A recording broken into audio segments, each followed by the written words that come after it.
And joining me now to discuss is a senior advisor to Israeli Prime Minister Benjamin Netanyahu, Mark Regev. Mark, thank you so much for being here. So you heard the report, CNN reporting that in the first month of the war against Hamas, Israel dropped hundreds of 2,000-pound bombs on Gaza.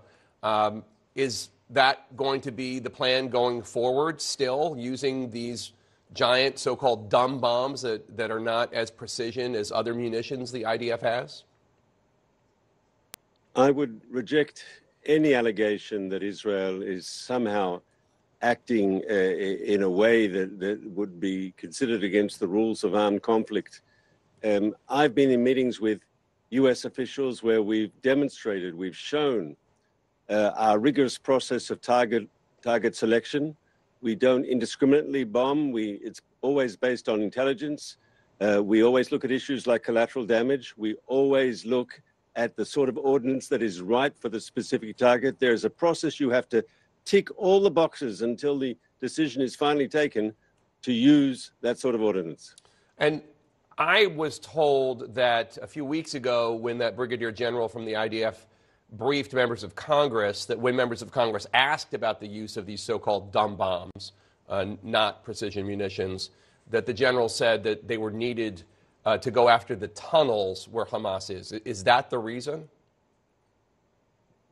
I don't want to go into operational reasons, but I can say this. You had a previous report which about the use of so-called dumb bombs, and then you had, in the report, you quoted a senior U.S. official who said the tactics that the Israeli Air Force had adopted in using these weapons actually made them precision, because we used, the way we launched the weapons was close-up dive bombing tactics. Once again, we don't bomb indiscriminately. It's not correct. Last week at a White House Hanukkah reception, as you know, President Biden discussed a conversation he had with Prime Minister Netanyahu, and President Biden used the term indiscriminate bombing to describe why he thinks Israel has eroding global support. And then the response from Netanyahu was, according to President Biden, quote, well, you carpet bombed Germany, you dropped the atom bomb, a lot of civilians died, unquote. What is the response? You say that you're not bombing indiscriminately. President Biden seems to think you are. And the pushback, according to Biden from Netanyahu, was to discuss how the U.S. bombed Dresden and Hiroshima and Nagasaki, which I'm not sure that's a comparison that you want to invite. So I'm not going to go into what might have been said in a conversation on the phone between the president and the prime minister. Those conversations obviously have to remain confidential.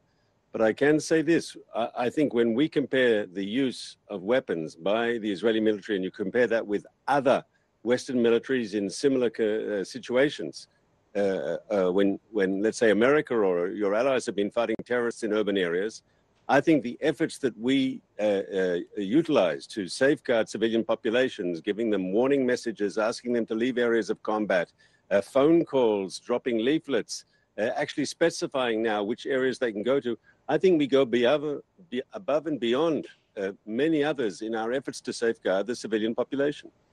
The numbers that we've seen, though, in terms of the estimated number of deaths of Palestinians, even if you assume that 50% of them are Hamas militants or terrorists, which I'm not sure anybody is making that argument quite, but are that Israel has killed more civilians in the last 2.5 months than the United States did in the entire first year of the war in Iraq against Saddam Hussein.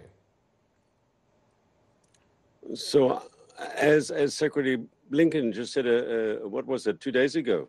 He said, well, that's because of Hamas's strategy, and people should be open about this. It's Hamas that is deliberately using Gazan civilians as a shield for its terror machine. It's Hamas that embeds itself under schools. It's Hamas that embeds itself under mosques, under UN facilities, under residential neighborhoods, under hospitals.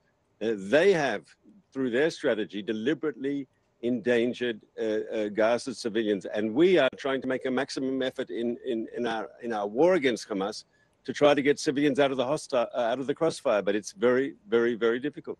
What's your reaction to the resolution passed today by the United Nations Security Council that calls for a pause in fighting between Israel and Hamas so as to get more aid in to help the Palestinian people in Gaza? Well, first, I want to thank the United States of America, whose diplomatic support is very much appreciated here in Jerusalem. Without the threat of an American veto, we would have had another one-sided, terrible resolution like the one that was proposed a few weeks ago, which only gave Hamas a lifeline. And your viewers need to understand, Jake, that a resolution that calls for a unilateral, immediate, unconditional ceasefire is just going to keep Hamas in power. And if Hamas stays in power, they've said so, you've reported this, they've said so that they would do the October 7th attack again and again and again. So people, maybe some people of goodwill think, oh, this is good, we're going to end the bloodshed. No, this is a recipe for further bloodshed down the road. There is no peace with Hamas. Hamas says so openly. They say they believe in permanent war with Israel. And any resolution that gives a lifeline to Hamas has to be opposed. And I thank the United States government, and I think all of Israel thanks the United States government for making sure that such a resolution was not passed. Mark Regev, thank you so much for your time today. We appreciate it. My pleasure.